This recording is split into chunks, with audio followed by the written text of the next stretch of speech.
سے شفا بتائیے گا کیا وہ شیل برآمد کر رہے ہیں؟ وہ کہہ رہے ہیں کہ جی پولیس والے کو دھمکایا ہے، حالانکہ ویڈیو میں صاف دیکھا جا سکتا ہے ایسی کوئی بھی چیز نہیں ہے۔ صحافی سے ہی آج کل بدلے کیوں لیے جا رہے ہیں؟ آپ کے ساتھ بھی واقعہ ہو چکا ہے اسی طرح کا۔ صحافی سے بدلے اس لیے جا رہے ہیں کہ صحافی رپورٹ کر رہا ہے، ہم چینل بند کر دیتے ہیں، استعفے دے دیتے ہیں چینلز کو، رپورٹرز کو کہتے ہیں چھٹی کرو، ٹھیلے لگاؤ، انڈے ٹماٹر بیچو، تو بس پھر ہم بہت اچھے ہو جائیں گے، اور اگر ہم نے ساتھ حکومت کے کسی کارکردگی کی تعریف کر دی تو ہم اور زیادہ اچھے ہو جائیں گے۔ تو ساتھ دیکھیں صحافی کا کام چاہے صدیق جان کرے، میں کروں، حامد میر صاحب کریں، آسمہ شیرازی کریں، جو بھی کریں، رپورٹر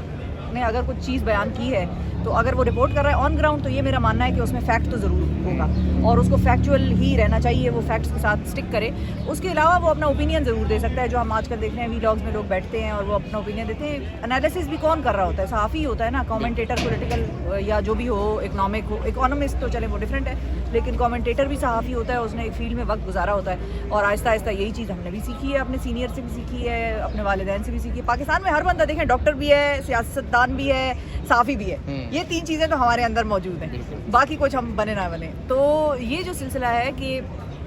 اب وہ اگر رپورٹ نہیں کرے گا تو وہ بیچارہ بچا رہے گا، ادروائز تو جس طرح بھی مجھ سے کچھ پوچھ رہا تھا کہ آپ کی باری ہے اگلی، میں نے کہا نہیں میری باری تو ایسی کوئی نہیں ہے، مجھے کسی قسم کی میری باری ہوگی،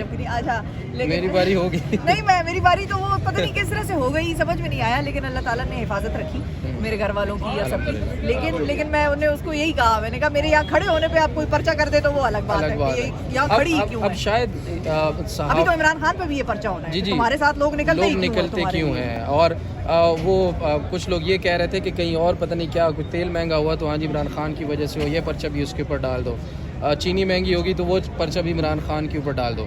لیکن coming back to the point کہ آج جو صدیق جان صاحب کو عدالت نے بری کر دیا ہے، کل ان کو ایک روزہ جسمانی ریمانڈ بھی جج صاحب نے دے دیا ہے، کسی قسم کا کوئی ثبوت کل بھی نہیں تھا، آج بھی نہیں تھا۔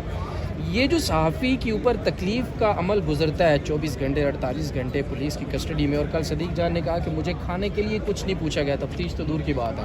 تو اٹھایا کیوں جاتا ہے؟ اس صحافی سے کس چیز کا بدلہ لینا ہوتا ہے؟ اس کو اٹھایا جاتا ہے کہ تو نہ بول، اور اس سے ایک اور بھی ہو، ایک تیر سے دو شکار والا نا، کہ ایک تو وہ نہ بولے، تم چپ ہو جاؤ بھائی، تم اگلے 4 مہینے کے لیے خاموشی اختیار کر لو، اور دوسرا یہ کہ جو اس کے ساتھی ہیں، دوست ہیں، وہ بھی ظاہر ہے وہ کہتے ہیں یار ہمارا دوست اٹھایا گیا، ہمارا دوست جو ہے گرفتار ہو گیا، تو کل کو ہمارے بھی خاندان ہیں، بچے ہیں، بوڑھے ماں باپ ہیں، تو ظاہر ہے وہ خوف و ہراس پھیلانا ہوتا ہے۔ لیکن کل صدیق جان، کل میں یہاں نہیں آ سکی، میں آج آئی، کل صدیق جان نے جو حوصلہ دکھایا اس سے صحافیوں کو حوصلہ ہی گیا،